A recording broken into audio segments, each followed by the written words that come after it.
Have you ever wondered what happens when ordinary people think they're above the law? When tourists believe their money makes them untouchable? When locals assume familiarity breeds immunity? Picture this. You're standing before some of the most disciplined, highly trained soldiers in the world. Their silence is their strength. Their stillness is their power. They've sworn an oath that goes beyond personal feelings, beyond momentary discomfort, beyond the petty provocations of strangers. They are the Royal Guard, protectors of centuries-old traditions, guardians of national honor. But what happens when someone pushes too far? When a harmless joke becomes a serious threat? When crossing the line isn't just about embarrassment, but about facing the full weight of justice? This is the true story of 3 different encounters that shocked the world, where ordinary people learned that some boundaries should never be crossed, where laughter turned to terror, where arrogance met its match, and where the consequences were swift, severe, and absolutely unforgettable. From the cobblestones of London to the grand palaces of Europe, witness what happens when respect meets rebellion, when tradition clashes with modern entitlement, and when the Royal Guard finally says enough. The regret, as you'll see, is always instant. The morning sun cast long shadows across the courtyard of Buckingham Palace as thousands of tourists gathered for the changing of the guard ceremony. Among them stood Marcus Rodriguez, a 28-year-old social media influencer from Miami, Florida. With his expensive camera equipment and designer clothes, Marcus looked every bit the successful content creator he claimed to be. What he lacked, however, was any understanding of the gravity and tradition he was about to disrespect. Marcus had built his following on increasingly outrageous stunts. His YouTube channel, Extreme Marcus, boasted over 2 million subscribers who tuned in to watch him push boundaries and break social norms around the world. From sneaking into restricted areas to pranking unsuspecting strangers, Marcus thrived on controversy. His latest European tour had already generated millions of views with videos titled "Getting Arrested in Paris" and "Banned from the Eiffel Tower Forever." Standing outside Buckingham Palace that crisp October morning, Marcus spotted his next opportunity. The Queen's Guards, resplendent in their red tunics and towering bearskin hats, stood motionless at their posts. To Marcus, they looked like perfect targets for his next viral moment. He'd heard the stories about how these guards never moved, never reacted, no matter what tourists did. In his mind, this was just another performance opportunity. "What's up, Extreme family?" Marcus whispered into his camera as he began recording. "Today we're going to see just how extreme we can get with the Queen's Guards. I bet these guys won't even blink when I show them what real entertainment looks like." His first attempt was relatively harmless. Marcus positioned himself next to Guardsman Thompson, a veteran with 15 years of service who had stood watch during state ceremonies and protected visiting dignitaries. Marcus made faces at the camera while standing uncomfortably close to the guard. Thompson's eyes remained fixed straight ahead, his rifle held at precisely the correct angle, his breathing controlled and steady. Emboldened by the lack of response, Marcus escalated. He began making loud noises, telling jokes to his camera about the guard's appearance, and even went so far as to wave his hands inches from Thompson's face. The growing crowd of onlookers was divided. Some laughed nervously while others looked genuinely uncomfortable with the display. "Look at this guy," Marcus announced to his camera. "He's like a robot. I bet I could do anything, and he wouldn't move. This is incredible content." What Marcus didn't understand was that Guardsman Thompson was exercising tremendous restraint. Each guard undergoes rigorous training not just in military procedures, but in crowd control and threat assessment. They're taught to distinguish between harmless tourists and genuine security risks. Thompson was carefully observing Marcus through his peripheral vision, noting every movement, every escalation in behavior. Marcus's next move crossed a critical line. Pulling out what appeared to be a realistic toy gun from his backpack, a prop he'd used in previous videos, he pointed it at the guard while laughing for his camera. "Don't worry, it's totally fake," he announced to his viewers. "But look how realistic it looks. I bet this will finally get a reaction. The transformation was instantaneous and terrifying. In one fluid movement that took less than 3 seconds, Guardsman Thompson's rifle swung around with military precision. His voice, when it came, was like a thunderclap in the suddenly silent courtyard. "Stand back. Put down the weapon."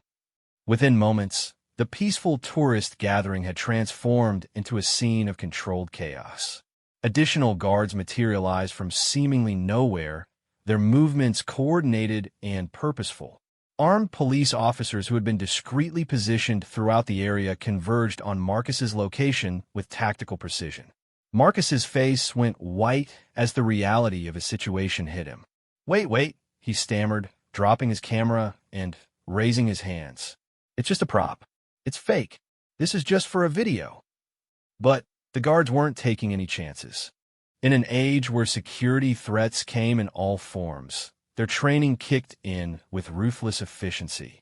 Marcus found himself face down on the cobblestones within 30 seconds, his arms secure behind his back with zip-tie restraints that bit into his wrists.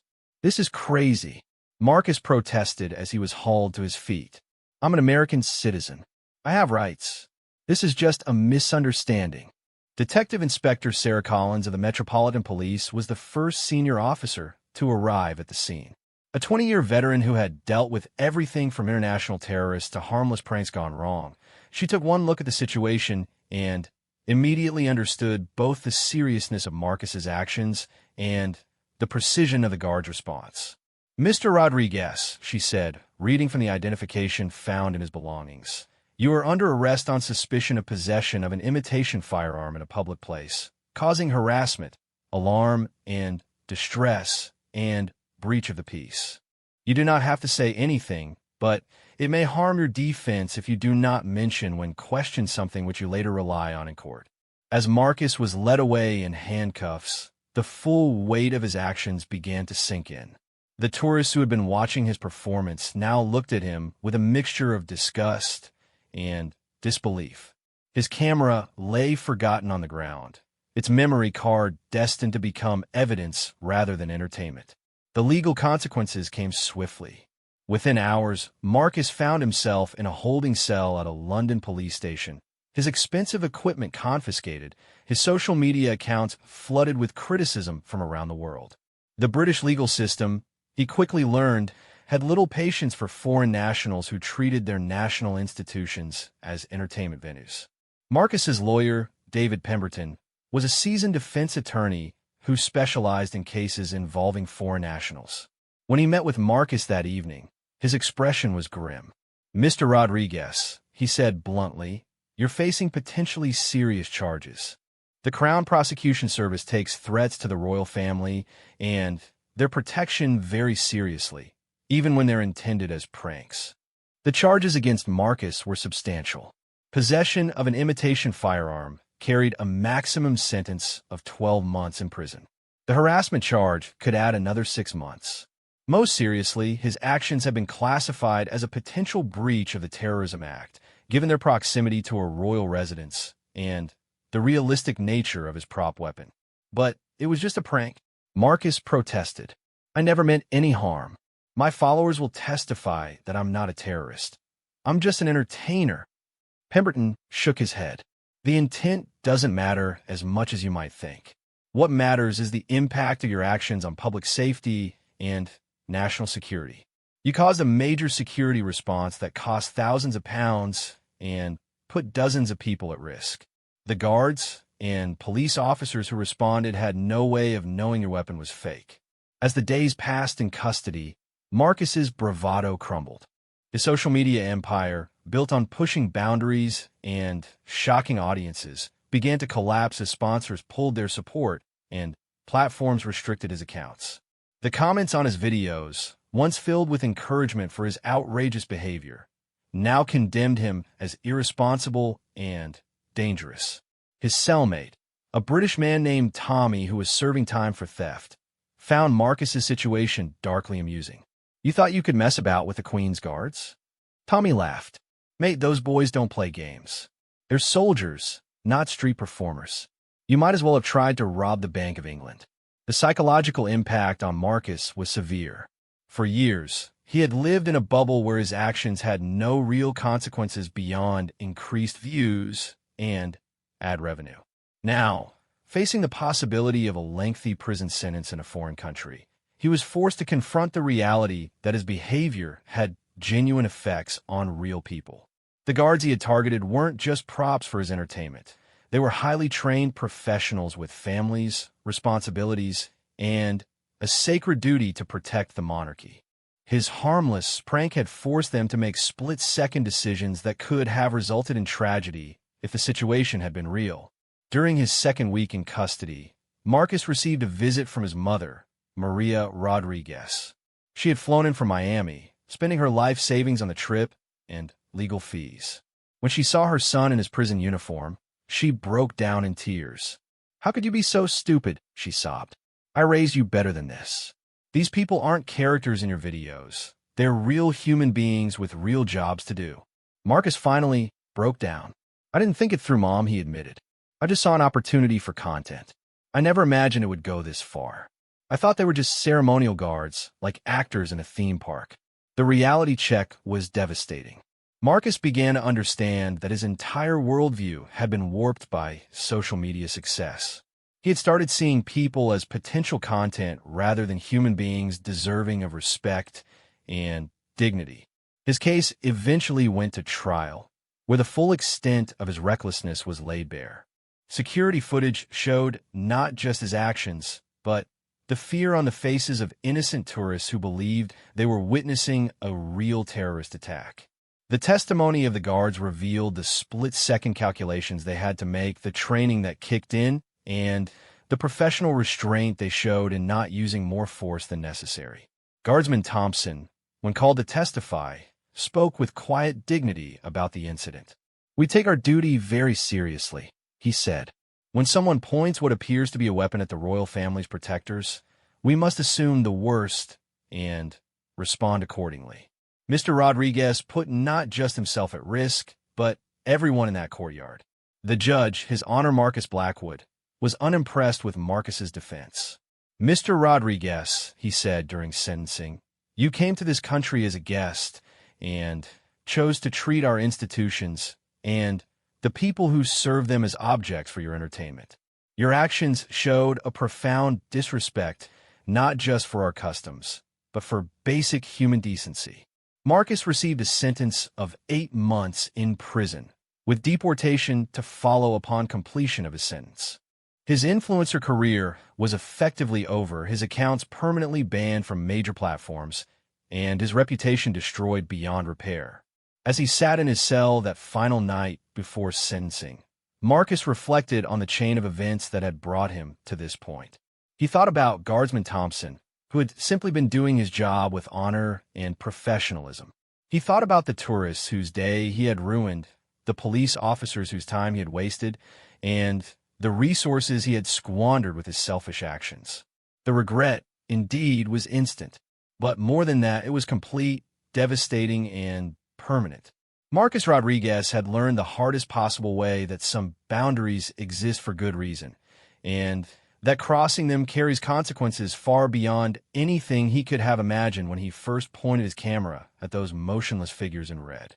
6 months after Marcus Rodriguez's arrest made international headlines, the story of disrespecting the royal guard took on a different dimension in the ancient city of Stockholm, Sweden. This time, it wasn't a foreign tourist seeking viral fame, but a local resident who believed his familiarity with the palace guards gave him special privileges that simply didn't exist. Eric Lundgren was a 34-year-old construction worker who lived just 3 blocks from the royal palace. Every morning for the past 5 years, he had walked past the guards on his way to work. Unlike tourists who gawked and took photos, Eric barely glanced at the uniformed figures. To him, they were simply part of the scenery, no more remarkable than the streetlights or mailboxes he passed daily. Eric's life had been spiraling downward for months. His long-term relationship had ended badly, leaving him financially strained and emotionally bitter. His drinking had increased significantly, and his work performance had suffered to the point where his supervisor had issued multiple warnings. On this particular Friday evening in March, Eric had spent the last of his paycheck at a local pub, drowning his sorrows in cheap beer and expensive whiskey. The walk home took him directly past the Royal Palace, where Guard Captain Lars Eriksson stood at his post. Captain Eriksson was a decorated soldier with 12 years of service, known for his unshakable composure and dedication to duty. He had served in international peacekeeping missions and earned the respect of his colleagues through his professionalism and integrity. In his drunken state, Eric saw Captain Eriksson differently than usual. Instead of a professional soldier doing his duty, Eric saw a target for his frustration and anger. The uniform, the ceremony, the tradition, it all seemed ridiculous to someone whose own life was falling apart. "Hey, toy soldier," Eric called out as he staggered closer to the guard post, standing around playing dress-up while real people do real work. Captain Eriksson remained motionless, his eyes fixed straight ahead according to protocol. This apparent dismissal only fueled Eric's anger further. In his intoxicated mind, the guard's professional behavior was a personal insult, a sign of arrogance that demanded a response. "I'm talking to you," Eric shouted, moving within inches of the guard's face. "Too good to acknowledge the taxpayers who pay your salary." The evening tourists who were still present began to step back, sensing that this interaction was different from the usual harmless photo opportunities. Several people started recording with their phones, but not for entertainment. They could see that something was seriously wrong. Eric's behavior escalated rapidly. He began pushing against Captain Eriksson's shoulder, trying to provoke a reaction. When that failed, he grabbed the guard's rifle, attempting to pull it away while screaming profanities about the monarchy and the military. "You think you're special because you wear a fancy uniform?" Eric ranted, his breath reeking of alcohol. "You're nothing, just a decoration, a tourist attraction." Captain Eriksson's training immediately kicked in. The moment Eric made contact with his weapon, the situation transformed from a verbal disturbance to a direct security threat. In one swift movement, Captain Eriksson stepped back, bringing his rifle to a defensive position while simultaneously calling for backup through his radio. "This is Guard Post 1. His voice cut through Eric's shouting with military precision. "Code Yellow. Intoxicated individual attempting to seize weapon. Require immediate assistance." The response was overwhelming and immediate. Within 90 seconds, Eric found himself surrounded by 6 additional guards, 3 police officers, and 2 plainclothes security agents. His drunken bravado evaporated instantly as he realized the magnitude of his mistake. Wait, Eric stammered in Swedish, then switching to broken English for the tourists who were watching. "This is crazy. I live here. I walk past here every day. This is my neighborhood." But familiarity with the location meant nothing in the face of Eric's actions. Inspector Anna Blomqvist, who had been called to the scene, was a specialist in dealing with disturbances at sensitive government locations. She had seen this pattern before, locals who felt entitled to special treatment simply because they lived nearby. "Mr. Lundgren," Inspector Blomqvist said in crisp Swedish, having quickly identified Eric through his national identification card. "You're under arrest for assault on a military officer, attempted theft of government property, and disturbing the peace at a protected government facility." As Eric was handcuffed and led away, the reality of his situation began to penetrate through his alcoholic haze. The tourists who had witnessed the incident looked at him with a mixture of shock and disgust. Several were already uploading videos to social media, ensuring that his humiliation would be preserved forever. The legal consequences in Sweden proved to be even more severe than Eric had imagined. Swedish law takes attacks on military personnel very seriously, particularly when they occur at government installations. The attempted seizure of a guard's weapon was classified as a potential terrorist act, regardless of Eric's intoxicated state or his status as a Swedish citizen. Eric's court-appointed lawyer, Gustav Andersson, was experienced in defending cases involving government security breaches. When he met with Eric the following morning, his client was still suffering from a severe hangover and struggling to remember the details of the previous evening. "Mr. Lundgren," Anderson said bluntly, "You're facing potentially serious prison time. The charges against you carry a maximum sentence of 4 years, and, given the current security climate, prosecutors are unlikely to be lenient." "But I was drunk," Eric protested. "I didn't mean any harm. I just lost my temper. Surely they understand that people make mistakes." Anderson shook his head grimly. "Alcohol is not a defense for attacking military personnel. If anything, it makes your case worse, as it shows poor judgment and potential for future incidents. The prosecution will argue that you pose an ongoing threat to public safety." The investigation revealed the full extent of Eric's recent problems. His employers confirmed that he had been increasingly unreliable and aggressive at work.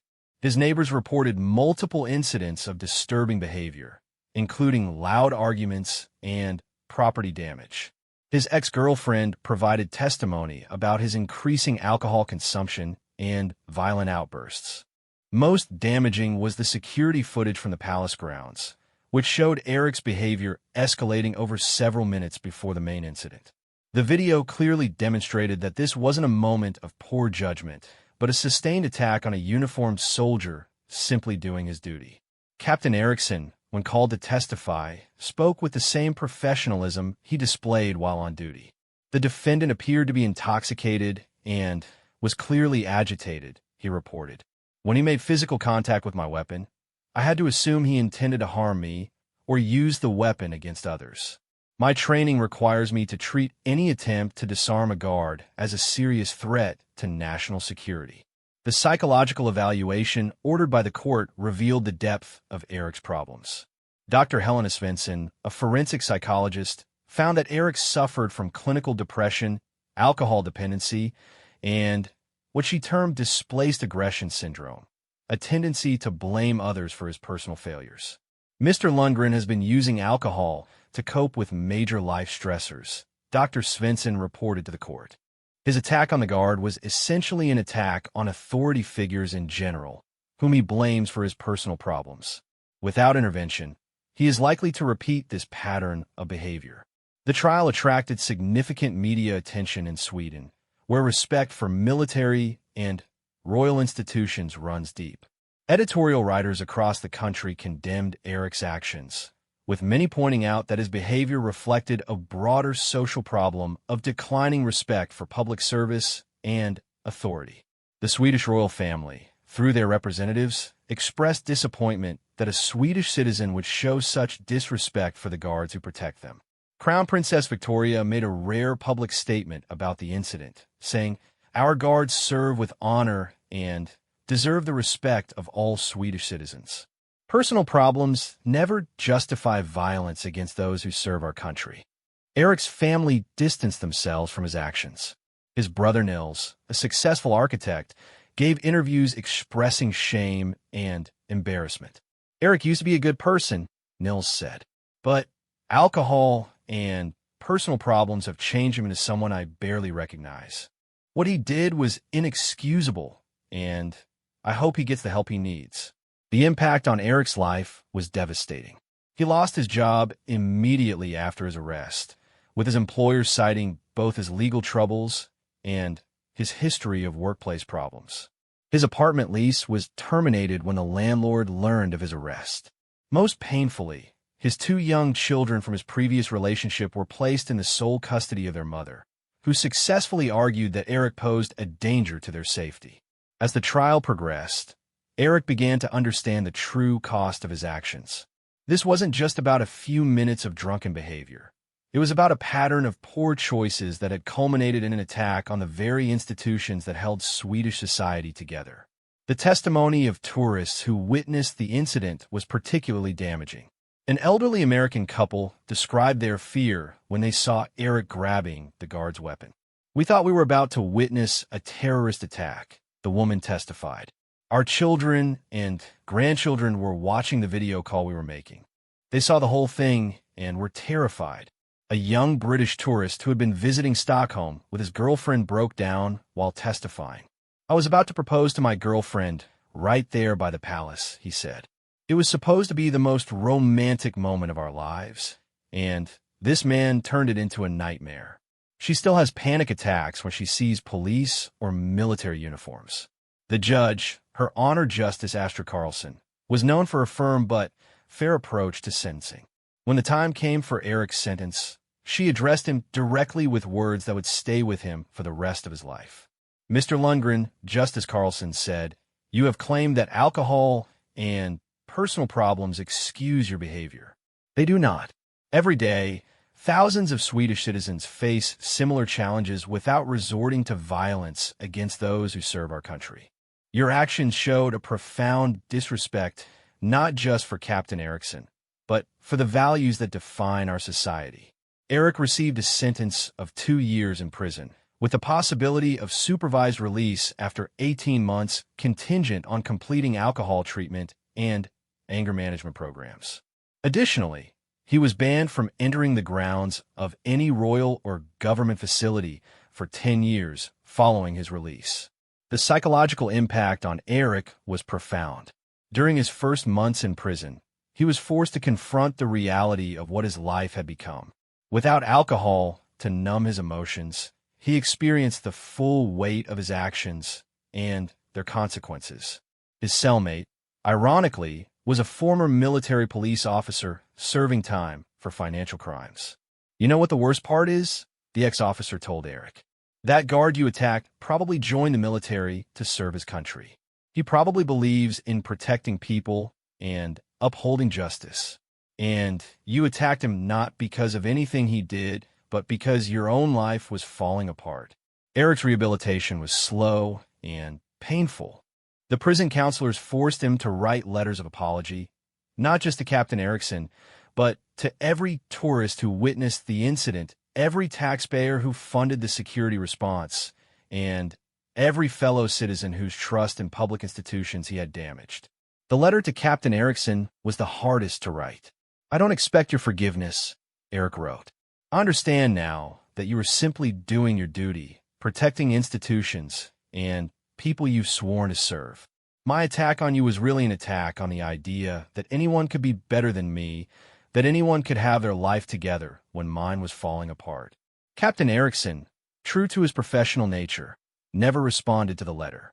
He continued his duties with the same dedication and integrity he had always shown, but colleagues noted that he was more vigilant, more aware of potential threats from unexpected sources.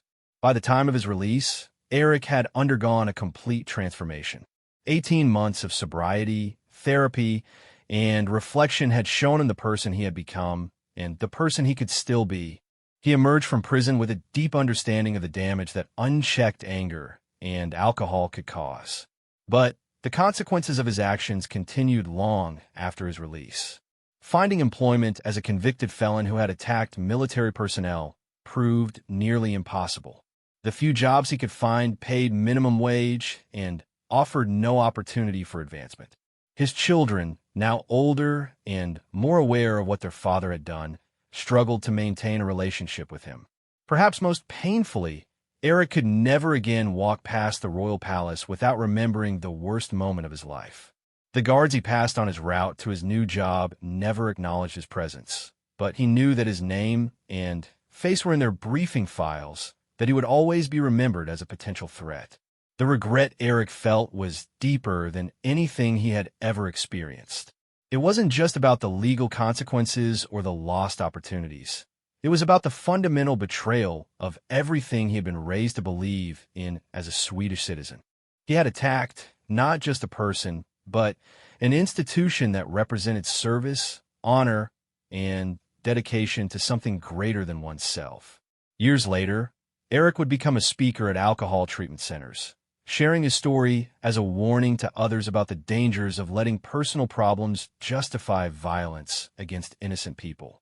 His message was always the same: one moment of anger can destroy everything you've ever worked for and hurt people who did nothing to deserve it. The Royal Guards of Sweden continued their duties with the same professionalism they had always shown, but Eric's case became part of their training, a reminder that threats could come from anywhere, even from those who seemed most familiar. The third and most shocking incident occurred on a rain-soaked Tuesday morning in November at Windsor Castle, where the stakes were highest and the consequences most severe. This time, the antagonist wasn't a social media influencer seeking fame or a drunk local venting frustration. It was someone whose actions would shake the very foundations of royal security protocol and demonstrate just how far the guard's dedication to duty truly extended. Dr. Amanda Walsh was a 41-year-old psychiatrist from Edinburgh who had built a successful practice specializing in trauma therapy. Highly educated, well-respected in her field, and seemingly stable, she appeared to be the last person who would pose a threat to the royal establishment. But beneath her professional exterior, Dr. Walsh harbored a dangerous obsession that had been growing for over 2 years. It had started innocuously enough. Dr. Walsh had developed what she believed was a personal relationship with Prince William during a brief encounter at a medical conference. The prince had thanked her for her work with military veterans, spending perhaps 3 minutes in polite conversation. To Dr. Walsh's increasingly unstable mind, however, this brief interaction had become the foundation of an imaginary romance. Her delusion had grown progressively worse over the months. She sent hundreds of letters to Kensington Palace, each one more disturbing than the last. She showed up at public events where royal family members were present, always managing to position herself where she believed she could catch Prince William's attention. When security personnel repeatedly removed her from these events, she convinced herself that they were conspiring to keep her apart from her true love. On this particular morning, Dr. Walsh had driven through the night from Edinburgh to Windsor Castle, where she knew Prince William was scheduled to attend a private ceremony. She had spent weeks planning what she called her grand gesture, a confrontation that would finally force him to acknowledge their relationship and expose the conspiracy she believed was keeping them apart. The rain had been falling steadily since dawn, creating a misty atmosphere around the ancient castle grounds. Guard Sergeant Michael Harrison stood at his post near the main entrance, his red tunic darkened by moisture, but his posture perfect despite the uncomfortable conditions. Sergeant Harrison was a 15-year veteran who had served in Afghanistan and had been specifically assigned to Windsor Castle due to his exceptional record and unshakable composure. Dr. Walsh approached the castle grounds at approximately 10:30 a.m., appearing to be just another tourist seeking shelter from the rain. She carried a large handbag and wore an expensive raincoat that made her look like any well-dressed visitor. What the guards couldn't see was the arsenal of items she had packed: several knives, a can of pepper spray, zip tie restraints, and detailed floor plans of the castle that she had obtained through sources she never revealed. Her initial approach was calm and professional. Speaking in her educated Scottish accent, she asked Sergeant Harrison for directions to the visitor center, engaging him in what seemed like normal tourist conversation. Harrison, trained to be courteous while maintaining security awareness, provided the information while keeping his focus on his duties. "Lovely place, isn't it?" Dr. Walsh said, stepping closer to the guard. "I understand Prince William visits here regularly. Such a devoted family man. I'm sure his wife appreciates how dedicated he is to his duties." Something in her tone triggered Harrison's instincts. Years of training and experience had taught him to recognize subtle signs of unusual behavior, and Dr. Walsh's overly familiar way of speaking about the royal family raised immediate red flags. "Ma'am," Harrison said politely but firmly, "the visitor center can provide you with information about public tours and facilities. If you'll excuse me, I need to return to my duties." This dismissal was exactly what Dr. Walsh had been expecting. In her distorted worldview, it confirmed that the guards had been instructed to keep her away from Prince William. Her carefully maintained facade of normalcy began to crack. "You know who I am, don't you?" she said, her voice taking on a harder edge. "You've been told to watch for me, to keep me away from him. But I have every right to be here. I have every right to see him." Harrison immediately recognized that this was no ordinary tourist interaction.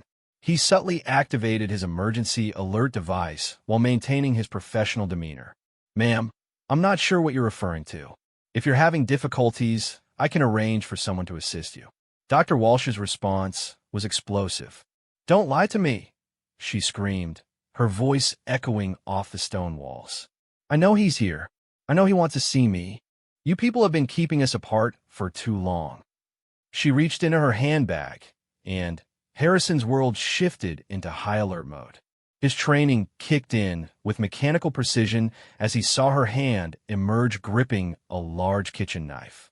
In that instant, Dr. Walsh transformed from a seemingly harmless tourist into a clear and present danger to national security.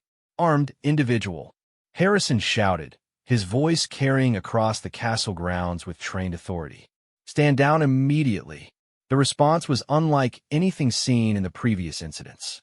Within 20 seconds, Dr. Walsh found herself surrounded by 8 heavily armed guards, 6 armed police officers, and 4 plainclothes protection agents. The wet cobblestones beneath her feet seemed to vibrate with the sound of running boots as security personnel converged from all directions. But Dr. Walsh, deep in her psychotic episode, interpreted this overwhelming response as confirmation of her delusions. "You see," she screamed at the assembled officers. "Look how many people they've sent to keep me away from him. This proves everything I've been saying." She raised the knife above her head, and for a moment that seemed to stretch into eternity, highly trained professionals had to make split-second decisions about the use of potentially lethal force. The rain continued to fall, making the situation even more precarious as visibility was reduced and footing became uncertain.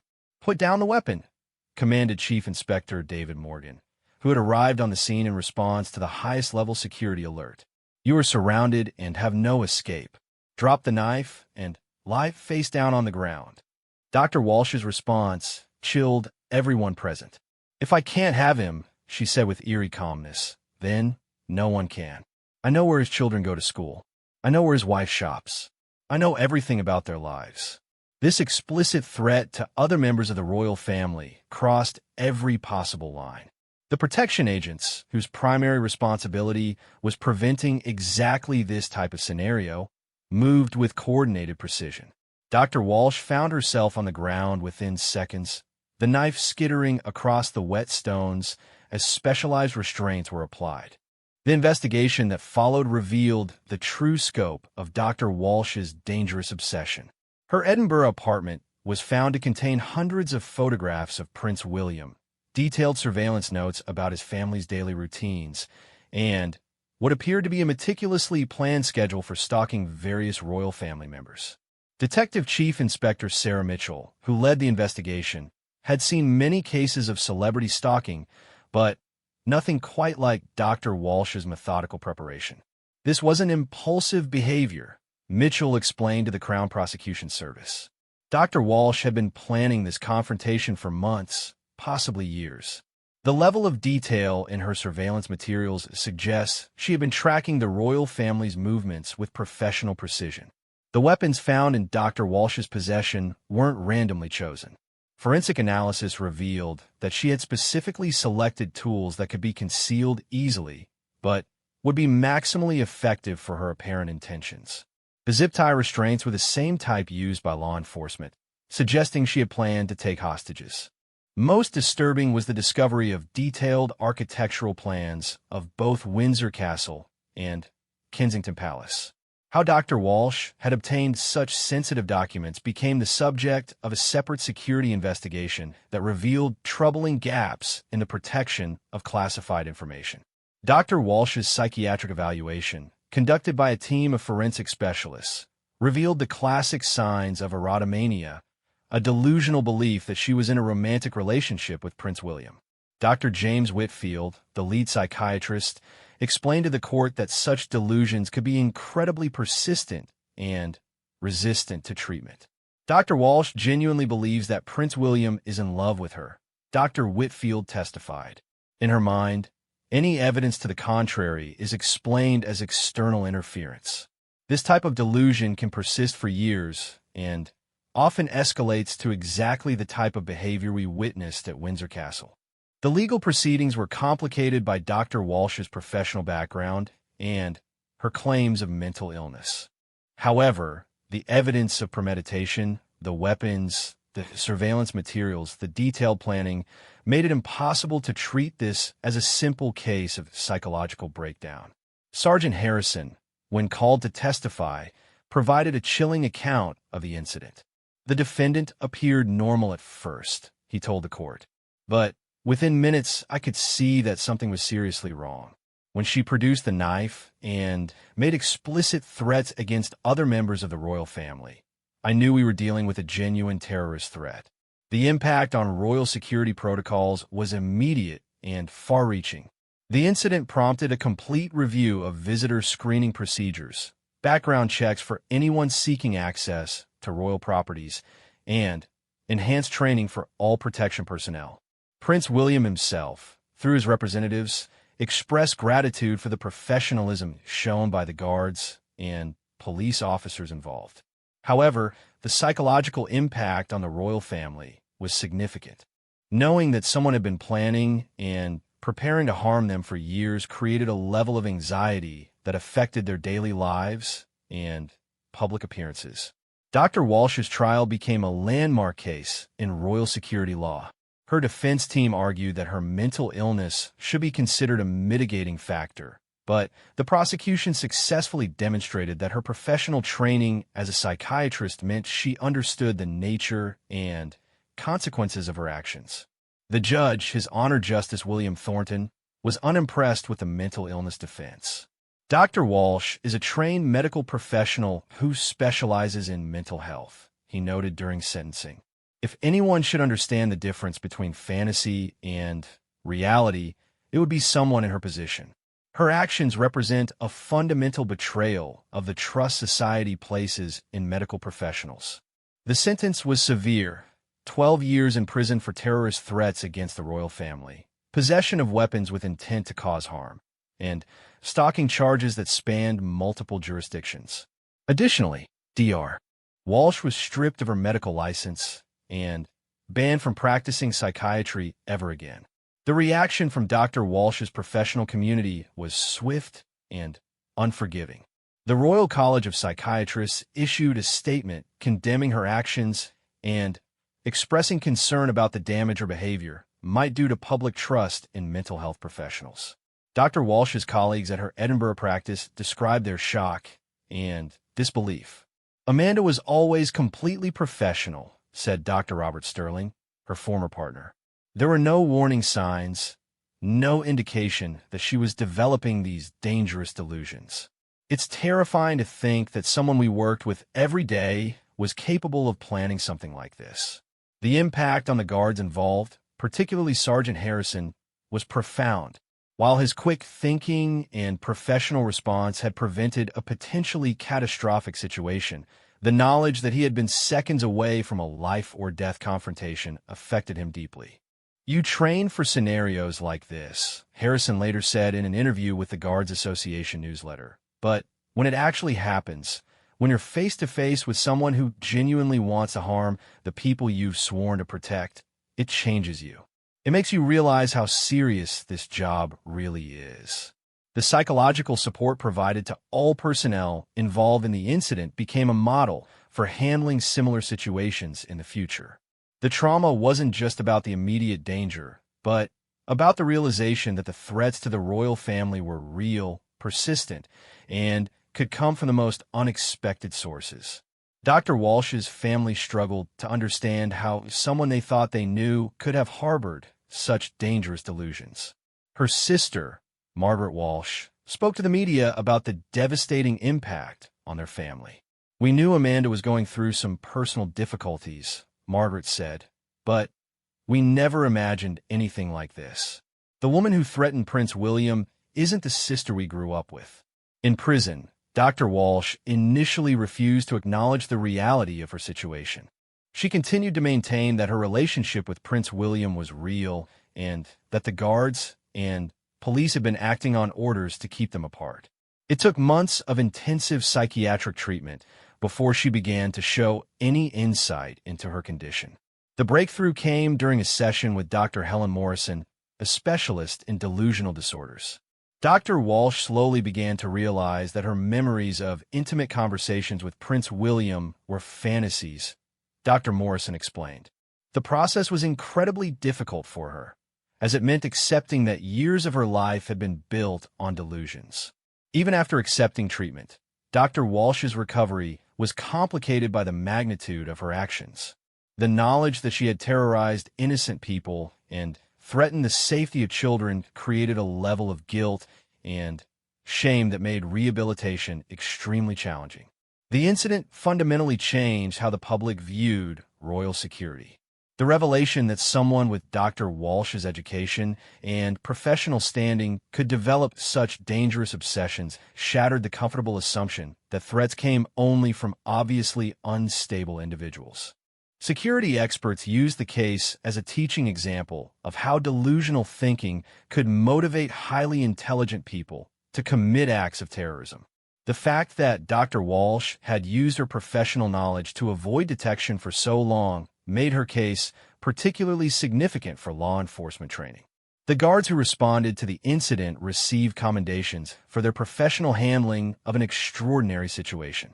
However, the psychological cost of their vigilance became part of ongoing discussions about the support needed for personnel in high-stress security roles. Sergeant Harrison, reflecting on the incident years later, emphasized the human cost of such encounters. People see us in our uniforms and think we're just ceremonial figures, he said. But what happened that day reminds everyone that we're real soldiers dealing with real threats, protecting real people who matter to millions around the world. The regret in Dr. Walsh's case was different from the previous incidents.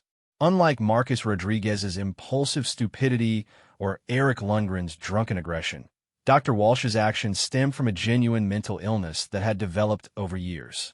Her regret, when it finally came, was deeper and more complex because it included the recognition of how her professional knowledge had been perverted to serve her delusions. In her final statement to the court, Dr. Walsh struggled to express the magnitude of her remorse. "I dedicated my career to helping people heal from trauma," she said through tears, "and instead, I became someone who inflicted trauma on innocent people just doing their duty.